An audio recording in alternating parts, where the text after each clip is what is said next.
Olá pessoal, tudo bem com vocês? Na aula de hoje nós vamos falar sobre os principais biomas brasileiros. Essa vai ser a parte 2 da aula sobre esse conteúdo. Na aula passada nós falamos sobre alguns biomas, como é o caso da Amazônia, a gente falou da Caatinga, do Cerrado, e hoje a gente vai continuar essa aula falando sobre a Mata Atlântica. Então a Mata Atlântica é um bioma brasileiro, e esse bioma é um dos mais devastados, restando apenas 7% da sua área inicial. É uma área montanhosa, ocorre desde o Oceano Atlântico até o interior e tem a maior biodiversidade por quilômetros quadrados do mundo. Então veja que é um bioma com bastante biodiversidade, com grande quantidade de plantas e animais diversos, se comparados com outros biomas brasileiros e do mundo também. Então, entre a sua fauna, a gente pode encontrar alguns animais, como é o caso do mico-leão dourado, que é bem significante quando a gente fala sobre a Mata Atlântica. E a gente tem algumas plantas que são bem típicas dessa região, a gente tem inúmeras delas, mas a gente também tem umas que chamam a atenção, que é o caso das bromélias, que elas fazem simbiose com outras plantas. Então, ó, esse ato de estar acoplado em outra planta é chamado de simbiose, no qual elas têm uma troca de nutrientes, ou é como se fosse uma troca de favores. Uma está no tronco da outra, uma realizando um favor para que ambas elas acabem ganhando com isso, certo?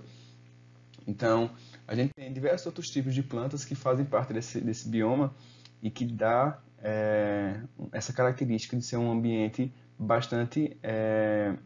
com bastante biodiversidade. Então, eu trouxe aqui também uma questão bem interessante quando a gente fala sobre biomas, que são ecossistemas que estão dentro ou entre esses biomas. Então, a gente pode encontrar a Mata dos Cocais, que está entre a Caatinga e a Amazônia. A gente tem o manguezal, que é encontrado na Mata Atlântica. A gente tem a Mata de Araucárias, que é encontrado entre as Pampas e a Mata Atlântica. A gente tem a Restinga, que é encontrado na Mata Atlântica. Então, a gente vê que além dos biomas, a gente tem ecossistemas diferentes de acordo com o ambiente no qual a gente pode encontrar esse bioma. O bioma ele não é um espaço restrito pequeno, alguns deles, no caso, são espaços grandes que passam por diferentes locais do Brasil, por exemplo. Então a gente consegue encontrar a Mata Atlântica desde a parte bem superior do Nordeste até uma parte bem baixa lá na região Sudeste, por exemplo. Então a gente tem ambientes com características diferentes e com isso, mesmo sendo o mesmo bioma, a gente consegue encontrar ecossistemas diferentes. Então, por isso, a gente também tem uma questão bem interessante de comentar com vocês quando a gente fala sobre os biomas, que são as faixas de transição. Então, se vocês verem aqui, eu trouxe aqui esse mapazinho que ele vai mostrar para vocês onde estão os principais biomas do Brasil, por exemplo. Então, aqui a gente tem a Amazônia, a gente aqui tem a Caatinga, a gente vai ter aqui a Mata Atlântica, a gente tem aqui o Cerrado, e veja que tem um espaço entre eles. Por exemplo, na cidade de Santa Cruz, onde é que ela se encontra? Por muita coincidência, ela vai estar nesse espaçozinho aqui, ó.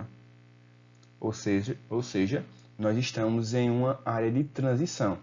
A gente nem está especificamente na Mata Atlântica, a gente nem está especificamente na Caatinga, a gente está em um ambiente de transição que é chamado de agreste. A mesma coisa acontece com a Mata de Cocais, que ele se encontra nessa região aqui, ó, entre a Amazônia e a Caatinga. Então, para vocês entenderem melhor, a gente tem aqui essas três faixas de transições, que são agreste, Mata de Cocais e aqui a gente tem o complexo de Pantanal Mato Grossense. Então, essas áreas são áreas de transição que estão entre biomas diferentes e que eles vão apresentar características tanto de um bioma como de outro. Então, por exemplo, aqui no Agreste a gente tem ambientes, digamos que... um exemplo, lá em Taquaritinga. Taquaritinga ele tem uma característica de ser um pouco mais úmido, de ser um pouco mais verde. Então ele tem uma característica mais puxada para a parte da Mata Atlântica. Mas, por exemplo, deixa eu ver alguns sítios. Vou dar um exemplo de um sítio, não sei se todos conhecem, mas, por exemplo, o sítio Tabocas. O sítio Tabocas, dependendo da estação do ano, ele é super seco, tem uma aridez muito grande, então já tem uma característica um pouco mais puxada para a Caatinga. Então veja que são regiões extremamente próximas, mas que eles apresentam características diferentes. Então isso é a principal característica desses ambientes, que são as faixas de transição, certo? Então sobre isso e sobre tudo que a gente estudou até agora, eu trouxe uma atividadezinha com 4 questões para a gente tentar responder junto, certo? Então o que eu quero que vocês façam? Nesse momento eu quero que vocês pausem o vídeo e tentem responder essas 2 questões. E depois, em seguida, vocês despausam que a gente vai responder, que eu vou responder junto com vocês, certo? Então agora pausem e tentem responder essas 2 questões. Pronto, então espero que vocês tenham pausado, respondido as 2 questões. Então a gente vai começar a responder agora junto. Então, ó, a primeira questão diz o seguinte: qual é o bioma Qual é o bioma da região em que você vive? Cite suas características.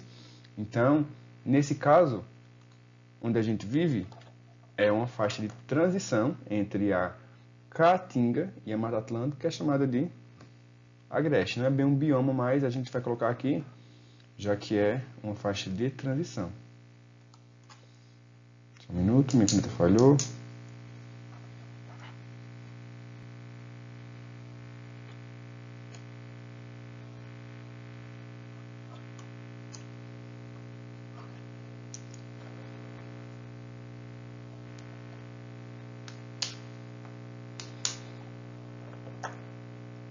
Eu não vou conseguir escrever, mas eu vou falar para vocês, vou ditar e vocês escrevem, caso vocês consigam, não tenham conseguido responder, certo?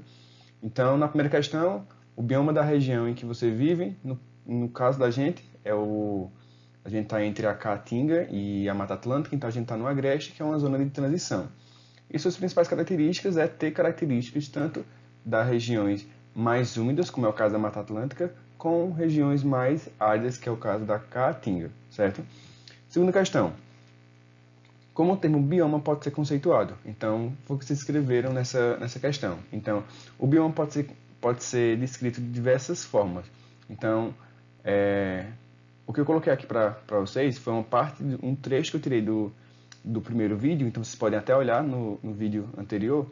Ele está no segundo slide do primeiro vídeo, quando eu coloquei o seguinte: biomas é o conjunto de diferentes ecossistemas em que possuem certos níveis de homogeneidade. Então, a gente tem que os biomas são ecossistemas diferentes com características diferentes entre cada um deles, certo? Vamos para a questão 3. Questão 3 diz o seguinte: defina faixas de transição. O que é uma faixa de transição? Então, pausa e tentem responder. E a quarta questão também. Então, espero que vocês tenham respondido, pausado e respondido. Então, vamos lá. Qual a definição de faixa de transição que vocês escreveram aí? Então, faixa de transição, já comentei com vocês, eu coloquei aqui minha definição. Então, eu coloquei aqui: faixa de transição é a área intermediária entre regiões naturais. Ou seja, faixa de transição é a área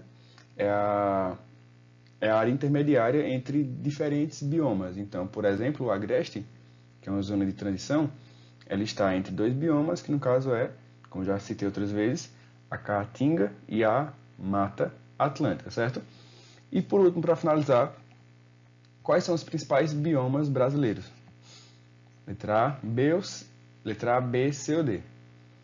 Se marcaram letra A, está correto. Então, os principais biomas brasileiros são Amazônia, Cerrado, Mata Atlântica, Pampas, Caatinga e Pantanal, certo? Então, pessoal, espero que vocês tenham gostado da aula, espero que vocês tenham entendido sobre os biomas brasileiros e alguns biomas encontrados pelo mundo, o que a gente viu inclusive na primeira aula. E foi isso. Então, na próxima aula a gente já entra com conteúdo novo, certo? Então, tchau e até a próxima aula.